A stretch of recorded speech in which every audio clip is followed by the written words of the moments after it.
साताऱ्यातील एका लग्नाची घटना संपूर्ण देशात व्हायरल। एका छोट्याशा गावात उत्साहात लग्न लागलं होतं। लोक जेवायला बसले होते, पण एका सेकंदात झालं असं काही की संपूर्ण मंडपात शांतता पसरली। लग्नाला आलेले 2000 लोक गायब झाले। संपूर्ण मंडपामध्ये शुकशुकाट पसरला। महाराष्ट्राच्या लग्नाच्या इतिहासात अशी घटना पहिल्यांदाच घडली आहे। नेमकं जेवताना असं काय घडलं की ज्यामुळे 2000 लोक एका क्षणात गायब झाले। ही बातमी जेव्हा सोशल मीडिया व्हायरल झाली, तेव्हा ज्या लोकांची लग्न ठरली आहेत, ज्यांची लग्नाची तारीख आहे, ज्यांचं लग्न व्हायचं आहे, त्या सगळ्या लोकांच्या काळजात धडकी भरली आहे। कारण की या लग्नामध्ये अचानक असं काय झालं की डायरेक्ट सगळे वराडी 2000 लोक डायरेक्ट गायब झाले। जेवताना असं काय झालं की एका सेकंदात ही अशी घटना घडली। ज्यांची लग्न ठरली आहे ती लोक आता का घाबरत आहेत, चला जाणून घेऊया या प्रकरणाचा संपूर्ण सविस्तर रिपोर्ट। साताऱ्यातील एक लग्नाची घटना संपूर्ण देशात व्हायरल झाली। साताऱ्यामधील डोंगर दऱ्यात वसलेले एक शांत गाव, ज्याचं नाव वडगाव खुर्द। गावकरी अतिशय उत्साहात होते, कारण की गावातल्या एका प्रतिष्ठित शेतकऱ्याच्या घरचं लग्न होतं। वडगाव खुर्द मधले सगळे लग्न एका मंदिरात व्हायचे।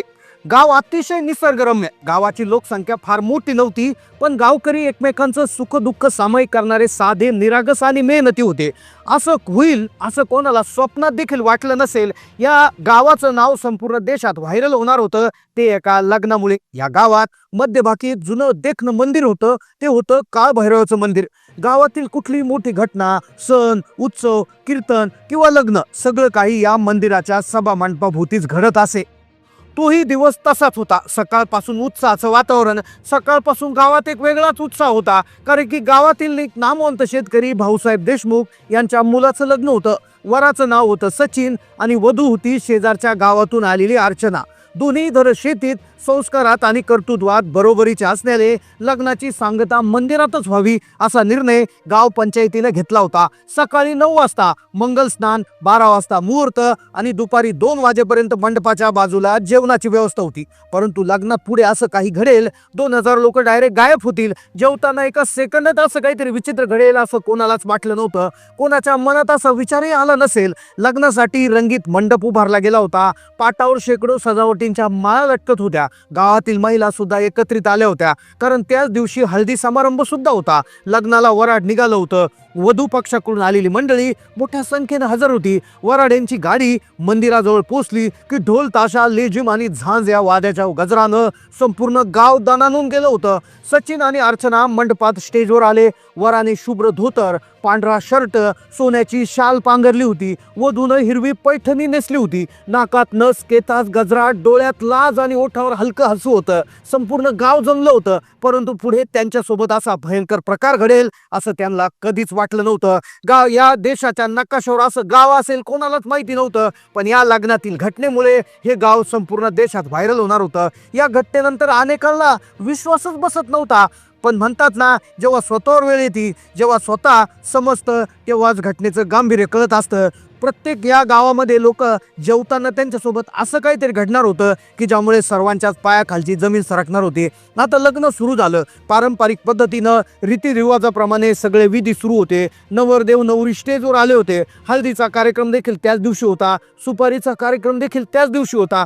सगळे एका दिवशी करायचं होतं, त्यामुळे प्रचंड लगबग सुरू होती, कारण की लग्नाची घटिका जी आहे ती अगदी जवळ येत होती। अतिशय मंगलमय वातावरण सुरू होतं, जणू देव स्वतःच मंदिरात उभा राहिला की काय असं वाटत होतं।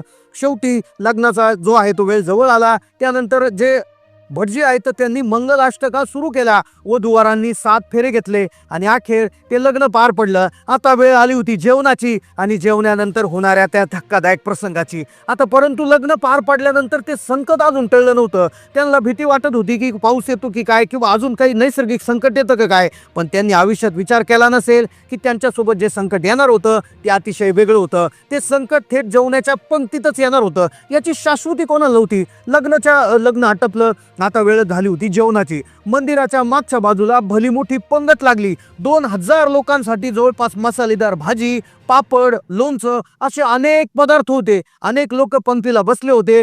तर काहींना जागा मिळवण्यासाठी उभे होते. आता बैठक ही भारतीय बैठकच होती. साधं लग्न होतं, गर्दी प्रचंड होती, पण जेवणची पद्धत होती ती भारतीय पद्धतीनंच होती. कुठल्याही प्रकारचे टेबल लावले नव्हते. भव्य मेजवानी सुरू होती. वराडी मंडळी जेवता जेवता मोठ्याने गप्पा मारत होती. काहीही कमी पडू देऊ नका, चला पुढे घ्या लवकर, असे आवाज येत होते. मुलं पळापळ करत होते. सगळीकडे आनंद, हास्याचा उत्साह. लोक जेवून तृप्त होण्यासाठी आता वाट पाहत होते. पण याच आनंदी वातावरणात कुणाला अंदाज नव्हता की पुढच्या काही क्षणात संपूर्ण पंगत कोलाहल बदलणार होती. 2000 लोक एका क्षणात गायब होणार होते. झालं असं होतं, वाढायला सुरुवात झाली. पंक्तीमध्ये लोक बसलेले होते. हळूहळू एक एक पदार्थ येत होता. आधी पुऱ्या आल्या, त्यानंतर भाजी आली, त्यानंतर बुंदी आली, त्यानंतर भात आला, त्यानंतर डाळ आली. प्रत्येक एक एक गोष्ट येत होती. लोक विचार करत होते की किती मेनू आहेत, अजून मेनू संपत नाहीये, अक्षरशः जेवण सुरू करायचे की नाही. लोक वाट पाहत होते. पण हळूहळू एक एक पदार्थ येत होता. पापड आलं, लोणचं आलं, त्यानंतर काकडीचा सलाड आला. एक एक गोष्ट येत होती. लोक आता पदार्थ मोजायला सुरुवात करत होते. प्रत्येक जण पत्रावळीकडे पाहून अतिशय तृप्त झाला होता. पण अखेर सगळे पदार्थ वाटून झाले. शेवटच्या रांगेपर्यंत प्रत्येक पदार्थ पोहोचला की नाही हे वर बापानं लक्षपूर्वक बघितलं होतं. आणि अक्षरशः माईक करून अक्षरशः ती घोषणा झाली की आता जेवण सुरू करा. आणि प्रत्येकाने जेवायला सुरुवात केली. एक घास घेतलाच असेल की त्याच वेळेस एक भयानक संकट आलं. साधारणपणे दुपारचे 2 वाजले होते. अचानक हवेत एक विचित्र आवाज येऊ लागला. सुरुवातीला लोकांना वाटले कोणाच तरी फोन व्हायब्रेट होतोय किंवा एखाद्याचा ड्रोन शूटिंग करत असेल. पण तो आवाज सेकंदाला वाढत होता. आकाशात अचानक काळे ठिपके दिसू लागले. एका लहान मुलाने आकाशाकडे बोट दाखवून ओरडलं, आई ते बघ वर काय आहे. पण पुढच्या क्षणी लोकांच्या अंगावर काटा आला. ते काळे ठिपके काय होते? त्या काळ्या ठिपक्यातून व्हायब्रेट झाल्यासारखा आवाज काय येत होता? ते काळे ठिपके आता असं काय करणार होते की 2000 लोक डायरेक्ट गायब होणार होते? ते काळे ठिपके दुसरे तिसरे काही नसून आग्या मोहळाच्या हजारो मधमाशा होत्या. वडाच्या झाडावर एक भलं मोठं पुळं कुणीतरी नकळत डिचवलं होतं. त्या मधमाशा थेट लग्नाच्या मंडपात घुसल्या. पहिली माशी एका पाहुण्याच्या ताटात पडली. दुसऱ्या सेकंदाला हजारो माशा लोकांच्या डोक्यावर आणि चेहऱ्यावर हल्ला करू लागल्या. आता लग्न मंडपात खरा सुरू झाला हाहाकार. साताऱ्याचे ते कणखर वराडी जीव वाचवण्यासाठी सैरावैरा पळू लागले. ताटं पालथी पडली. मंडपाचे महागडे पडदे फाटले गेले. काही लोकांनी डोकं झाकण्यासाठी साड्या शाला ओढल्या. मग माशा कपड्याच्या आत घुसून चावत होत्या. जीव वाचवण्यासाठी चक्क पाहुण्यांनी जवळच्या सांडपाण्याच्या उघड्या गटारात उड्या मारल्या. माशांच्या डंकापेक्षा घाणीत पडणं त्यांनी पसंत केलं. पण असं का? मंदिराच्या मागे ऊसाचं मोठं शेत होतं. एका क्षणात ही अचानक गोष्ट झाली. काही जण ऊसाच्या शेताकडे पळाले. अनेक तरुणांना वाटलं ऊसाच्या घनदाट पाल्यात पाचोळ्यात आपण जर लपलो तर आपल्याला माशा येणार नाही. ते जीव मुठीत धरून ऊसात शिरले. पण ऊसाच्या पाल्यामुळे त्यांचे हातपाय आधीच कापले गेले होते. पण माशांनी तिथे पाठलाग सोडला नाही. ऊसाच्या शेतातून येणारे मदतीचे आणि वेदनेचे किंचाळीचे आवाज अक्षरशः तिथून येत होते. स्टेजवर सचिन आणि अर्चना एकटे पडले. शुकशुकाट झाला. मंडपात कुत्र शिल्लक नव्हतं. सचिनने आपली सोन्याची शाल अर्चनाच्या डोक्यावर टाकून तिला वाचवण्याचा प्रयत्न केला. अर्चना घाबरून रडू लागली. माशा त्यांच्या अंगावर बसत होत्या. त्यांच्या आजूबाजूला असलेल्या हार फुलांच्या वासामुळे माशा अधिकच आकर्षित होत्या. नवरदेवाने एक असा निर्णय घेतला जो त्याच्या आयुष्यासाठी सगळ्यात धोक्याचा ठरणार होता. कोणतरी ओरडलं, धूर करा. दूर केला की माशा पळतील. लोकांनी तिथेच पडलेल्या वाळलेल्या गवताच्या पेंड्या पेटवल्या. पण दुर्दैवानं वाऱ्याची दिशा उलटी निघाली. तो काळपट धूर माशांना घालवण्याऐवजी वराड्यांच्या डोळ्यात आणि नाकात जाऊ लागला. गुदभरून लोक अजून घाबरले. धुरामुळे माशा आता अजून जास्त चिडल्या. त्याने अधिक वेगानं हल्ला चढवला. परिस्थिती पूर्ण हाताबाहेर गेली होती.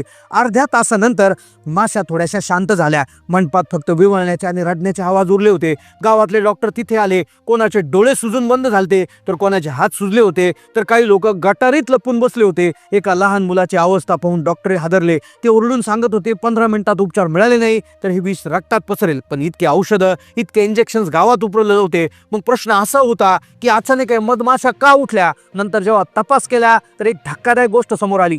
लग्नात लावलेला प्रचंड डीजे, त्याचा मोठा बेस वडाच्या झाडाच्या फांद्या हादरवत होत्या. त्या कंपनामुळे त्यांचं पोळं फुटलं. आणि त्याला फक्त हे संगीतच जबाबदार होतं की लग्नातल्या अत्तरामुळे या माशाला आक्रमक केलं होतं हे कोणाला समजत नव्हतं. काही वेळापूर्वी मंडपात हास्याचे आवाज होते.